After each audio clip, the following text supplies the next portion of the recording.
जय माता दी दोस्तों, आज के इस वीडियो में हम जानेंगे कि जितिया का व्रत कैसे किया जाता है। जितिया पूजा में किन नियमों का पालन किया जाता है। जितिया पूजा के दौरान क्या सावधानियां रखी जाती है। इन सभी बातों के अलावे आज के इस वीडियो में हम जानेंगे कि साल 2024 में जितिया व्रत कब से कब तक रखा जाएगा, अष्टमी तिथि कब से कब तक रहेगी और निर्जला व्रत कब रखना है। तो अंत तक इस वीडियो को जरूर देखिएगा और अगर जानकारी आपको पसंद आए तो वीडियो को लाइक और चैनल को सब्सक्राइब जरूर करिएगा। प्रत्येक वर्ष जितिया का व्रत अश्विन माह के कृष्ण पक्ष की सप्तमी से लेकर नवमी तिथि तक रखा जाता है।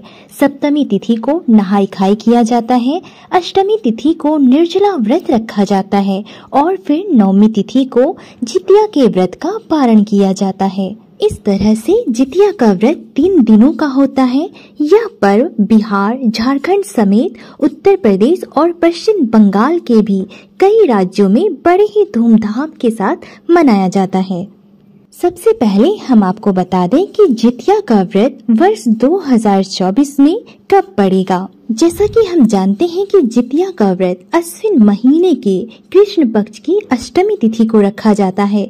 वर्ष 2024 में अश्विन महीने की कृष्ण पक्ष की अष्टमी तिथि की शुरुआत 24 सितंबर की शाम 5:58 पर होगा और अष्टमी तिथि की समाप्ति 25 सितंबर की शाम 4:57 पर होगा। ऐसे में उदया तिथि के अनुसार साल 2024 में जितिया का व्रत 25 सितंबर को रखा जाएगा। जितिया का व्रत 3 दिनों का होता है। पहले दिन नहाय खाए किया जाता है, दूसरे दिन निर्जल उपवास और तीसरे दिन इस व्रत का पारण किया जाता है। वर्ष 2024 में नहाय खाए 24 सितंबर को किया जाएगा, 25 सितंबर के दिन निर्जल उपवास रखा जाएगा और 26 सितंबर के दिन इस व्रत का पारण किया जाएगा। यह 3 प्रमुख दिन हैं जिसको कि हर जितिया व्रती को ध्यान में रखना होता है। इसी के अनुसार आपको इस साल जितिया का व्रत रखना है। दोस्तों, अब हम जानेंगे जितिया व्रत की पूजा विधि को। जैसा कि मैंने पहले ही बताया कि यह व्रत 3 दिनों तक का होता है। छठ व्रत की ही तरह इस व्रत को भी किया जाता है। सप्तमी तिथि में सबसे पहले नहाय खाए किया जाता है। इस दिन नहाने के बाद ही भोजन ग्रहण करना होता है। नहाय खाए के दिन व्रती के साथ साथ घर के सारे लोग स्नान करने और पूजा पाठ करने के बाद ही भोजन ग्रहण करते हैं।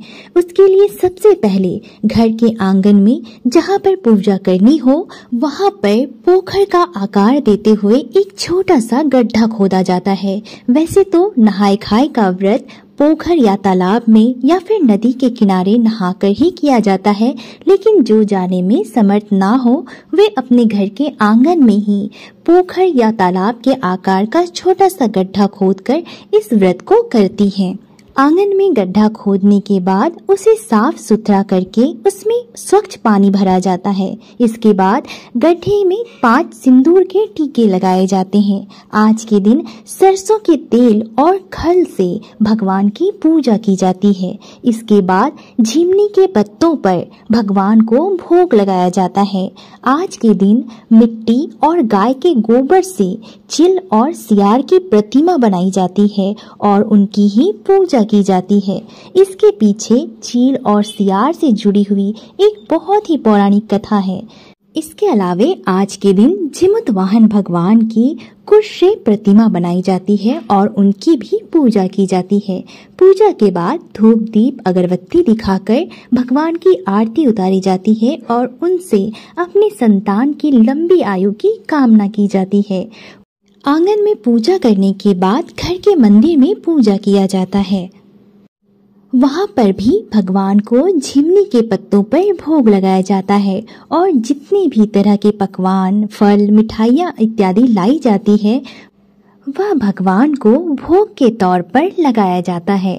यहाँ पर भी चील और सियार की और भगवान जिमुत वाहन की अलग अलग भोग लगाकर उनकी पूजा की जाती है। इस तरह से पूजा समाप्त होने के बाद भोजन किया जाता है।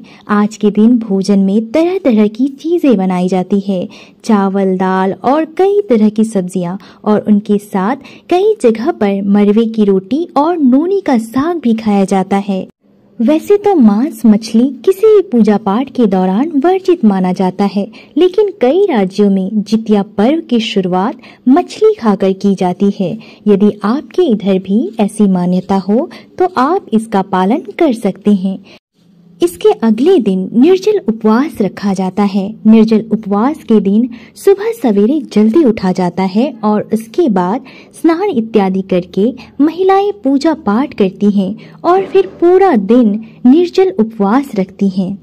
जितिया के व्रत में पानी की एक बूंद भी नहीं पी जाती है, इसलिए इस व्रत को कठिन व्रतों में से एक माना जाता है।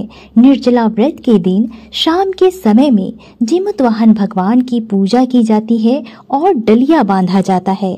डलिया में बांधने के लिए कई तरह के पकवान पहले से ही बना लिए जाते हैं।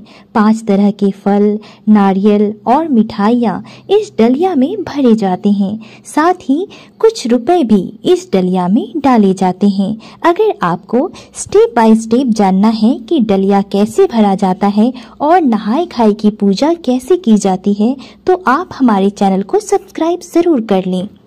जल्दी ही हमारे चैनल पर इन सब की वीडियो अपलोड होगी, तो चैनल को सब्सक्राइब करके घंटी दबाना ना भूलें। डलिया भरने के बाद आरती गाई जाती है, साथ ही व्रत कथा को सुना जाता है। आज के दिन जितिया व्रत के कई तरह के स्थानीय और पारंपरिक गीतों को गाया और सुना जाता है। अगले दिन इस व्रत का पारण किया जाता है। पारण करने से पहले स्नान इत्यादि करके भगवान जीमूतवाहन की पूजा की जाती है। फिर बाकी देवी देवताओं को भी धूप दीप दिखाकर उनकी पूजा आरती की जाती है। इसके बाद संतान के द्वारा डलिया को खोला जाता है। इसके बाद डलिया के प्रसाद को ही खाकर इस व्रत का पारण किया जाता है। इसके बाद बाकी लोगों में भी प्रसाद का वितरण किया जाता है। इस तरह से जितिया व्रत यहाँ पर समाप्त होता है। दोस्तों, जितिया व्रत के दौरान आपको कुछ सावधानियां बरतनी बेहद ही आवश्यक है। इन सावधानियों को भूल कर भी नजरअंदाज न करें, अन्यथा आपका व्रत भंग हो सकता है और फिर व्रत का जो शुभ फल आपको मिलना चाहिए वह आपको नहीं मिलेगा। तो आइए जानते हैं कि जितिया व्रत के दौरान कौन सी सावधानियां हमें बरतनी चाहिए। दोस्तों, जैसा कि मैंने पहले बताया कि यह व्रत 3 दिनों तक का होता है। पहले दिन छठ व्रत की ही तरह नहाय खाय किया जाता है। नहाय खाय के दिन व्रती महिलाएं स्नान इत्यादि करने के बाद पूजा पाठ करने के पश्चात ही भोजन ग्रहण करती हैं। इसलिए नियम के तहत आपको यह ध्यान रखना है कि नहाय खाय के दिन आप जो भी भोजन बनाएं उसमें भूल कर भी लहसुन, प्याज, मांसाहार या फिर तामसिक भोजन शामिल ना करें। जिस जगह पर मछली खाकर जितिया व्रत शुरू करने की परंपरा है, वहाँ पर भी इसकी शुरुआत नहाय खाय के एक दिन पहले ही कर लेनी चाहिए। जितिया व्रती को एक बात का ध्यान रखना चाहिए कि यदि आपने जितिया का व्रत रखना शुरू कर दिया है तो उसे हर साल रखें। इस व्रत को बीच में छोड़ना नहीं चाहिए। इसलिए यदि आप पहली बार इस व्रत को उठा रही हैं तो आपको इस बात का ध्यान जरूर रखना चाहिए कि आपको हर साल इस व्रत को करना है। दोस्तों, हर व्रत में ब्रह्मचर्य का पालन करना अति आवश्यक होता है, तभी आपको व्रत का शुभ फल मिलता है। इसलिए नियम के अनुसार जितिया व्रत में भी ब्रह्मचर्य का पालन करें। इन 3 दिनों में आपको बिल्कुल भी ब्रह्मचर्य का पालन करना है। और साथ ही आज के दिन आपको अपने मन में किसी भी प्रकार का नकारात्मक भाव नहीं रखना है। किसी भी प्रकार की लड़ाई झगड़ा या विवाद में आपको नहीं पड़ना है। इन 3 दिनों में जितिया व्रती को किसी से भी अपशब्द नहीं बोलना चाहिए, ना ही किसी बड़े का अपमान करना चाहिए। दोस्तों, जैसा कि मैंने पहले ही बताया कि जितिया का व्रत निर्जल होता है, इसलिए जितिया के व्रत में अष्टमी तिथि में आप भूल से भी पानी की एक बूंद ना पिए। जितिया व्रत के दौरान पानी की एक भी बूंद नहीं पी जाती है, इसलिए आपको इस बात का ध्यान रखना है कि अष्टमी के दौरान आप जल ग्रहण ना करें। जितिया व्रत का नियम पूरे 3 दिनों के लिए मान्य होता है। पहले दिन नहाय खाए, दूसरे दिन निर्जला व्रत और इसके बाद तीसरे दिन ब्रह्म मुहूर्त में उठकर स्नान आदि करने के पश्चात पूजा पाठ किया जाता है और इसके बाद ही व्रत का पारण किया जाता है। जितिया व्रत के पारण के दौरान मरवे की रोटी और नोनी का साग खाया जाता है। पौराणिक मान्यताओं के अनुसार इन दोनों चीजों के सेवन के बगैर जितिया व्रत अधूरा माना जाता है। इसलिए जितिया व्रत के दौरान कोशिश करें कि इन दोनों चीजों का सेवन आप जरूर करें।